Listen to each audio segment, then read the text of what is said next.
आपके घर से कोई गाय ले जाए और वो पैदल पैदल ले जाए 50 किलोमीटर दूर, और वहां से यदि वो छूटेगी ना तो 50 किलोमीटर दूर रास्ता भूलेगी नहीं, सीधा आपके घर में आके खड़ी हो जाएगी गाय। आप ना हो तो प्रैक्टिकल कर लेना, ये सब मेरा प्रैक्टिकल किया हुआ है। हमारे यहाँ बचपन में हमारे यहाँ गाय थी, तो हमारे गाय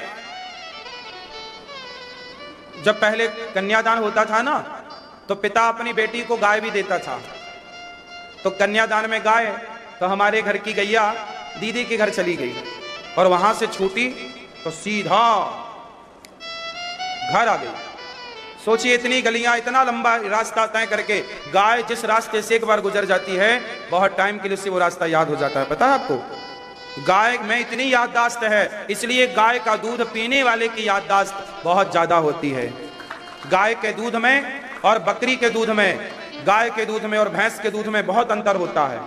भैंस इतनी याददाश्त भैंस में नहीं होती। भैंस को कोई ले जाए तो भैंस नहीं आएगी वापस, क्योंकि भैंस को पता ही नहीं किस रास्ते से आए। थोड़ा बहुत याद रहता है भैंस को। भैंस कैसे चलती है? ऐसे आराम से। और गाय ऐसे चलती। हाँ या ना? आप भैंस के बच्चे को छोड़ो और गाय के बच्चे को छोड़ो, तो भैंस का बच्चा ऐसे ऐसे चलेगा और गाय का पूंछ उठा के बछिया बछड़ा दौड़ जाता है। उसकी फुर्ती ज्यादा है, मतलब उसमें ज्यादा एनर्जी है। अच्छा, भैंस के बच्चे में एनर्जी ज्यादा है या गाय के बच्चे में? इसका मतलब क्या हुआ? गाय के दूध में एनर्जी ज्यादा है भैंस के दूध की अपेक्षा। गाय के दूध में याददाश्त ज्यादा है भैंस के दूध की अपेक्षा। लेकिन जो आपको बाजार में दूध मिलता है वो गाय का नहीं मिलता, वो जर्सी का मिलता है और भैंस का मिलता है। गाय का दूध तो तभी मिलेगा जब आपके घर में गाय होगी, वरना गाय का दूध, शुद्ध देसी गाय का दूध कहां नसीब है? अब बाजार में मिलता ही नहीं, पैसे देने से नहीं मिलेगा। देसी गाय का दूध कहां मिलेगा? देसी गाय बची कम और देसी गाय का दूध कम होता है, याद रखिएगा। जर्सी 20 लीटर दूध देती है दिन भर में। गाय होगी तो 10 लीटर दूध देगी, और अच्छी साहिवाल गिर गाय होगी तो 15 लीटर दूध देगी। ये भी देसी गाय है, दूध बढ़िया है, लेकिन इनके दूध में जो एनर्जी है, जो शक्ति है, वो जर्सी के और भैंस के दूध में हो ही नहीं सकता। इसलिए तुम्हारे ऋषि मुनि गाय की सेवा करते थे। उनकी याददाश्त, पहले के बच्चों की याददाश्त मस्त। मैं बचपन में खुद दूध लिया है तो वो आपके पाप को पचाएगी, क्योंकि आपने खवाया है। इसलिए गौ सेवा भगवान ने करी साहब, भगवान का अवतार ही हुआ। विप्रधेनु सुर संतहित, गाय की रक्षा के लिए भगवान आते हैं।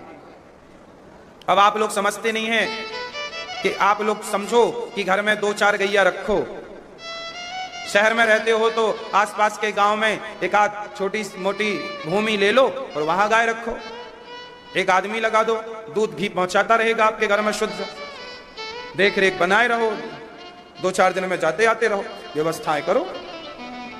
इतना कुछ है आप लोगों के पास, कम से कम पीने को शुद्ध दूध तो हो, खाने को बढ़िया घी तो हो। बाजार में घी कौन सा मिल रहा है? शुद्ध कैसे मिल रहा है भाई बताओ? बाजार का घी शुद्ध है? कौन गारंटी लेगा? आप अच्छा खा पी तो लो, कम से कम शुद्ध छाछ मिल जाए, शुद्ध लस्सी पियो। बाजार की लस्सियां पीते हो, लस्सी घर में शुद्ध मथ के। अब कुछ नहीं आपके घर में। अरे जिसके घर में गोरस नहीं है वो घर घर नहीं शमशान है, ऐसा भगवान कहते हैं। भगवान जिस घर में गोरस नहीं, गोरस मतलब दूध दही को गोरस बोला जाता है। गोरस गाय का रस, मतलब दही दूध सब गोरस है। भगवान माखन चोरी करने जाते हैं और जिस घर में मक्खन नहीं मिले बोलते ये घर है कि शमशान है। इसलिए घर में मक्खन हो, दूध हो, वो घर संपन्न है जिस घर में दूध दही की नदियां बह रही हैं। वो घर गरीब है जिस घर में दूध दही नहीं है। तुम्हारे सोना चांदी कितना भी हो पर दूध दही नहीं है। धन कौन सा? गौधन। कौन सा? गौधन, गज धन, बाज धन और रतन धन खान।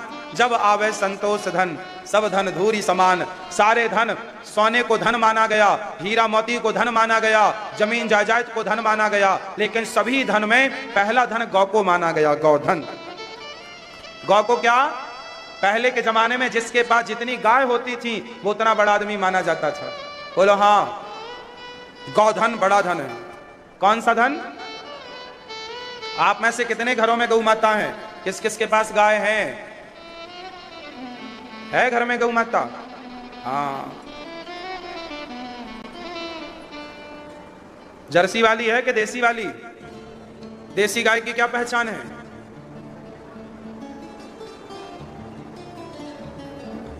देसी गाय के यहां नीचे झालर होती है बड़ी, यहां गर्दन में ऐसी झालर चलती है तो झालर ऐसे ऐसे हिलती है, हाँ या ना? जिसके जितनी बड़ी झालर होगी उतनी शुद्ध गाय है। देसी गाय का जो सिर के पीछे का हिस्सा होता है वो उठा हुआ होता है, हाँ या ना? जिसके उठा हो और झालर हो वो गाय देशी है, और जिसका सपाट हो पीछे बिल्कुल रीढ़ की हड्डी कुछ भी ना उठा हो वो जर्सी है। हाँ, भगवान गोपियों के घर माखन चोरी करने जाते, ग्वाल वालों का गोला बनाते, ऊपर पांव रखते, ग्वाल वालों के कंधे में मटकी पकड़ते, लौंदा बना के मक्खन खिलाते, खाते, चोरी करते, माखन खाते और चले। गोपियां बोली मैया बहुत दिन से माखन लगता बिल्ली खा जाती है। एक सखी बोली मैया मैंने तो यशोदा के छोरा को माखन खाते हो मैंने देखे हो। अब सारी गोपियां शिकायत करवे जा रही है, मैया ओ यशोदा का है गौ सखी, काहे गला फाड़ रही हो? अरे मैया आज तेरे लाला की शिकायत करवे की ताई आई हूं। का क्यों हमारे लाला ने? अरे मैया तेरे लाला ने सबरो माखन खाई लियो, तेरे लाला ने सबरो माखन खाई लियो। दारी को मटकी से मक्खन निकाल के सब खा जाए और हमारे छोटे छोटे बछड़न को खोल दे। वत्सान मुंचन आ समय में और हम डांटे तो ही करके हमारी तरफ देख के हंस देता है, हम सारा गुस्सा भूल जाती हैं। मैया यशोदा बोली अच्छा तो तुम ये शिकायत लेके आई हो कि बच्चा बछड़ा खोल देता है कन्हैया? हाँ। अरे सखी समझायो करो। का समझाए तेरे लाला को? सखी समझते नहीं तेरा लाला, तेरो ही लाला है सखी, गुस्सा मत करियो, तू ही समझा। मैया बुलाई चोरे कन्हैया। हाँ मैया का है गो? अरे लाला देख तेरी शिकायत कर भैया गोपियां आई है, तने चोरी कर रखी है का? अरे मैया मैंने कछऊ चोरी ना करी, ये सखी झूठी है, झूठी एक नंबर की झूठी है। मैया बोली सो तो मैं जानू कि तू ही हरिश्चंद्र है, तो तू चोरी करवे काय को जाए? मैया मेरे घर में इतनो माखन में काय को चोरी करूं? अच्छा गोपियां चोरी की शिकायत करने नहीं, शिकायत के बहाने कन्हैया का दर्शन करने आया करती थी। शिकायत तो एक बहाना है, दर्शन करना, ऐसी बाल लीलाएं। एक दिन भगवान यमुना के तट पर माटी खाए। भगवान क्या खाए? मिट्टी। क्या खाए? माटी खाते भगवान। आप में से कितने लोगों ने बचपन में माटी खाई है? आप नहीं खाए? बचपन में माटी, पहले का बचपन बहुत अच्छा था, आज का बचपन अच्छा नहीं है।